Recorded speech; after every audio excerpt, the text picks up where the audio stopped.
والله خير الماكرين আল্লাহু আকবার।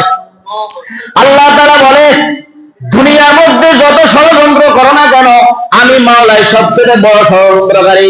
দুনিয়ার মধ্যে এমপি ষড়যন্ত্র করে, মন্ত্রী ষড়যন্ত্র করে, প্রধানমন্ত্রী ষড়যন্ত্র করে, ও এদেরকে শেষ করে দিয়ে আমার দলের লোক না, ও এদেরকে শেষ করে দিয়ে সে আমার দলের লোক না, ও একে শেষ করে দিয়ে আমার দলের লোক না।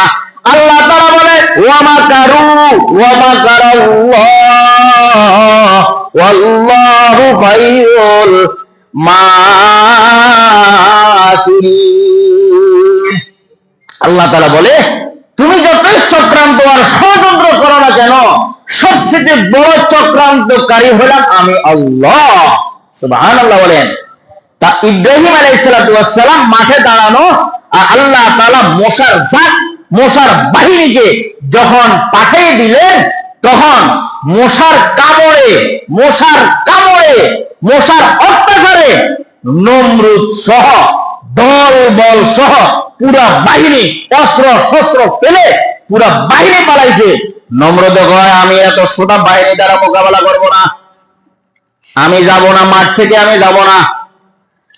আল্লাহ তাআলা বলেন বেশি শক্তিশালী মশার দরকার নাই, বেশি শক্তিশালী মশার দরকার নাই।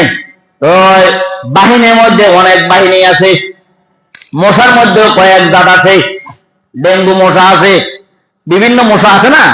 তো আল্লাহ তাআলা বলে এত বড় জালেম আমার বিরুদ্ধে যুদ্ধ ঘোষণা করে, আমার সাথে যুদ্ধ করতে চায়, এই পয়গম্বর ইব্রাহিম তোমার কোনো চিন্তা নাই, আমি সাধারণ একটা মশা, ল্যাংড়া মশা, তাও একটা পা নাই, তাও কি নাই, একটা পাও নাই।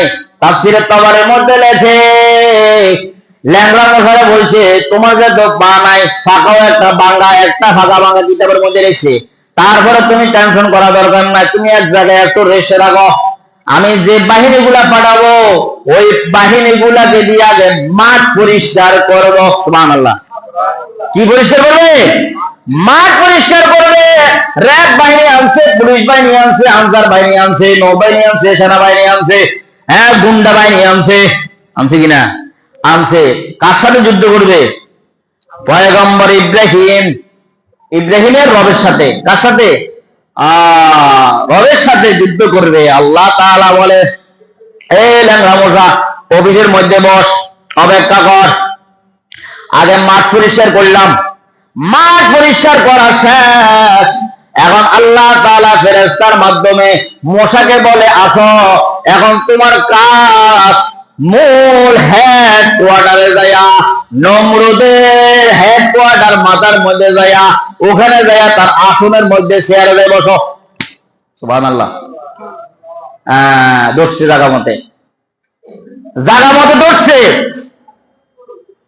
এখন যাইয়া দেখে যে মাথার মধ্যে একটু গড়বড়, কিতাবের মধ্যে লেখে 7টা কামড়ের কথা আছে, কোন কিতাবের কম বেশি কামড়ের কথাও আছে, মতানৈক্য আছে। কামড় দেয়, কামড়ের সাথে হে মাথার মধ্যে হাত দিয়ে থাপড় মারে, কিরে আমার মাথায় কামড় দিচ্ছে, অস্থির অস্থির অস্থির। তা আল্লাহ তাআলা বলেন, কোরআন শরীফের আয়াত দেখছেন কি সুন্দর, আম হাসিবাল্লাযীনা ইজতারাহুস সাইয়্যাত আন নাজআলাহুম কাল্লাযীনা আমানু ওয়া আমিলুস সালিহাত সাওয়াআম মাহইয়াহুম ওয়া মামাতুহুম সাআ মা ইয়াহকুমুন। আল্লাহ তাআলা বলে জালেমের মৃত্যু আর ইমানদারের মৃত্যু এক বরাবর নয়। জালেমের মৃত্যু হবে কেমন? আল্লাহ তাআলা সৃষ্টি ফেরেশতা হলো জিবরাইল আলাইহিস সালাতু ওয়াস সালাম। জিবরাইল আলাইহিস সালাতু ওয়াস সালাম, মালাকুল মউত আজরাইল, ইসরাফিল, ইসরাইল, মিকাইল, এক একজন এক এক ফেরেশতা, বড় বড় ফেরেশতা, এই 7টা ফেরেশতা জিবরাইল আলাইহিস সালাতু ওয়াস সালাম, মিকাইল আলাইহিস সালাতু ওয়াস সালাম, আজরাইল, ইসরাফিল, এটা এক একজনের দায়িত্বে। তো আজরাইল আলাইহিস সালাতু ওয়াস সালাম কে ইব্রাহিম পয়গম্বর জিজ্ঞাসা করে কে জিজ্ঞাসা করে? ইব্রাহিম আলাইহিস সালাম। ওই ইব্রাহিম আলাইহিস সালাম আজরাইলকে বলে, এ মালাকুল মউত আজরাইল, শুনো, এই নমরুদের তো মৃত্যু হবে। কথা হবে তো? আচ্ছা, তার জান কবজটা কেমন হবে আমাকে একটু দেখানো যায়? আমি দিনের দাওয়াত যেখানে যাই সেখানেই সে খালি আমার বিরুদ্ধে, আমার আল্লাহর বিরুদ্ধে অবস্থান সবসময় নেয়। আমার তো আর সহ্য হয় না।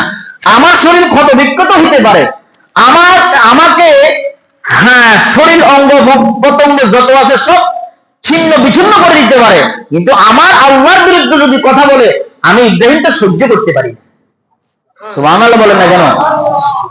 আচ্ছা, এ আজরাইল, মালাকুল মউত আজরাইল, শুন, আমার একটু মৃত্যুটা দেখা। নেককারের মৃত্যু কিভাবে হয়, বদকারের মৃত্যুটা কিভাবে হয় আমাকে একটু দেখাও।